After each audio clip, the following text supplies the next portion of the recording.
Hey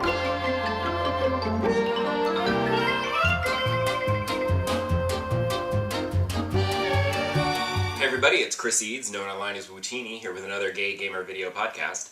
To start with, I continue to catch up on movies, and now I'm at the point where I can see them when they come out. But I did still catch up on, I went back and saw A Wrinkle in Time, and I quite liked it. I had heard people complaining about it, but I think those were people who'd read the book, complaining about things they changed or didn't do or whatever, as you do when you see an adaptation. You complain that it isn't as good as the source material.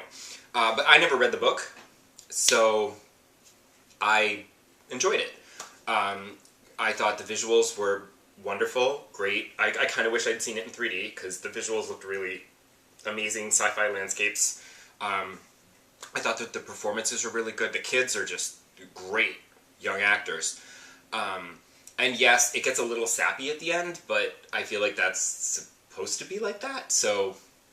And I got all verklempt at the end. I was like, oh, you know, so... What's to complain? I also saw... Now, I wished I'd seen Wrinkle in Time in 3D, but the thing is that MoviePass doesn't work with 3D or IMAX. So you have to pay for just a regular 2D screening. And I said, you know what, let me just see it regular. But then I do sort of wish that I'd seen the 3D, because I think it might have been cool in 3D with all the dimension jumping and whatnot. But I decided, with the other movie that I saw this week, I decided to skip MoviePass and actually pay for a ticket. Now, I've been seeing a lot of movies in March, like 2 a week, so I felt like I'm getting my $9.95 out of MoviePass really good, so I didn't mind. And it was a matinee, so it was only, it was, I think, a $16.40. But I just was nervous that it wasn't going to be very good, and I thought the 3D visuals would help make it more entertaining to watch. And so, of course, I am talking about Pacific Rim Uprising. And I was right. I'd wanted to go into the city to see it, but the theater on 14th Street, and then the other one that I checked on, like, 34th and stuff, they don't do regular 3D shows. It's either a 2D showing or this 4DX thing, which is, like, 3D where, like, they vibrate your seat and shake it, and I don't know if there's, like, light shows or whatever, but I'm just like, I don't need some kind of immersive thing. Don't rock my seat when the Jaegers are attacking the kaiju. I just want 3D. That's all I want. It's fine. That's immersive enough for me. And I'm not paying $30 for a movie, because I can't imagine anything is worth $30. Like, that kind of experience is not going to be worth $30. But my local theater was playing it in 3D, and I had to get up a little early. But it was a matinee, so they knocked $4 off the price, and it was only 16 and change. And I'm glad I did it, because, as I expected, the story of Pacific Rim Uprising is kind of a mess. They, like, introduce all these ideas, but then they, like, don't follow up on any of them, and then the ending just sort of comes out of nowhere, and they're like, but really, it's like this, and ta-da, and now there's just big fighting scenes. And the dialogue is full of cliches and nonsense, but whenever there's giant robots knocking the crap out of things, it's awesome. And especially the 3D is fantastic in this movie when the action kicks in. And I was really, I was so into it. Like, at the end, the big climactic battle scene with the Jaegers and the kaiju and the big fighting, I was like, woo, ah! I felt like a giddy little kid watching a Godzilla movie, but with, like, amazing special effects. So it was super fun. It's what I wanted. I wanted, you know, monsters versus robots, and that's what I got. You have to sit through a bunch of crap to get to it, but, you know, whatever. It was thoroughly entertaining, and John Boyega continues to be wildly charming in everything I see him in, so. Well, also, Scott Eastwood.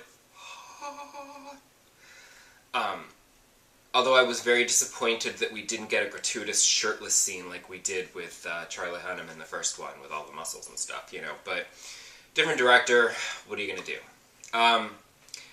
As for gaming, I continue to play Mass Effect. I did get past what I mentioned last episode, that big boss enemy that I was struggling with. And it turns out all I had to do was change my strategy. I was perfectly capable of defeating him. I just had to change my strategy a little, and then everything was fine. And I just went in there and saw, oh, there's these big pillars I can hide behind, so that's fine. I can hide from his guns.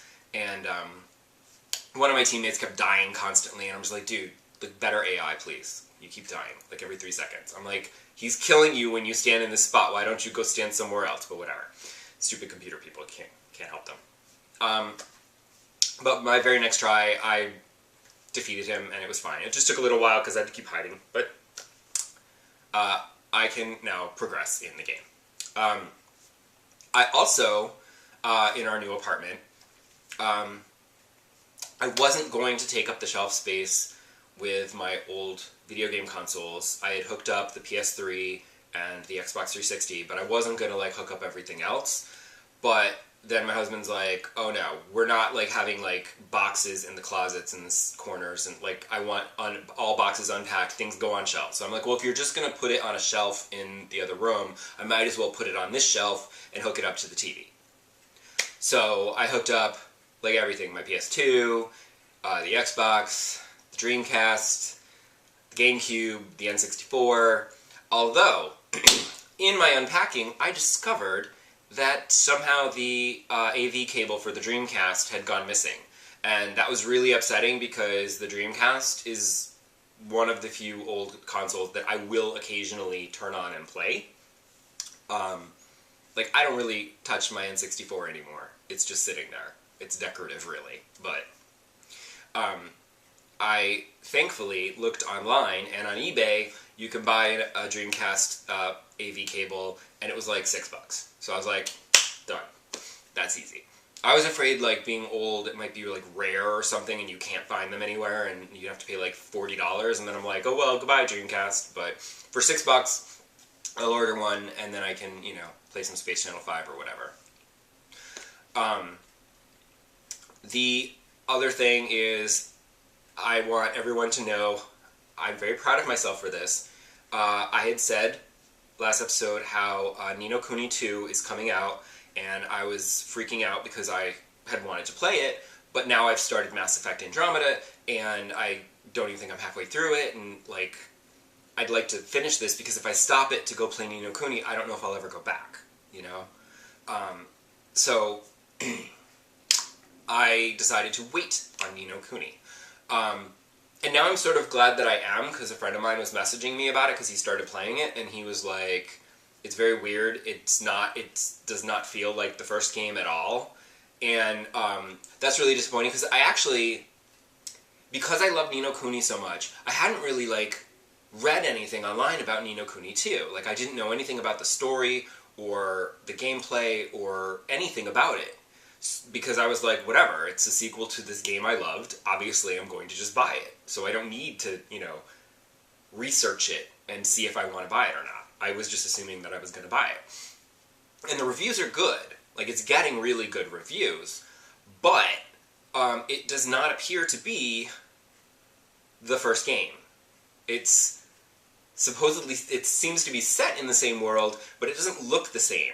And I was super disappointed to find out that Studio Ghibli has nothing to do with this, because that was part of the charm of the first one, is that it was a Miyazaki movie come to life, and it was wonderful. And you're, like, walking around this world, and it just looks like a Miyazaki movie, and you're in it, and it's amazing. And this one, like, the overworld, it looks realistic, which I'm like, ew, no. And the character designs just don't... It looks like someone's trying to do Studio Ghibli, but not quite. And I'm just sort of like, ugh. Also, it's a real-time battle system, which they say is good, but I much prefer turn-based, as you know, and so that's why the first Ni No Kuni was great. And so this one, I'm sort of like, ugh. Also, they've included all this other stuff where there's, like, you know, you can customize everything, and then you have to, like, build a new kingdom, and you have to build buildings and get people to come and live there, and I'm just like, okay, whoa. Take it down a notch on the sim elements here, people. So, everything I'm hearing about it makes me less enthusiastic to play it. But it is getting good reviews. My friend says that as long as you don't think that you're going to get a sequel to the first game and kind of pretend like it's its own thing that shares some names and places, it's a fun game. And he's like, I just played it for 4 hours straight, and, so I will play it eventually.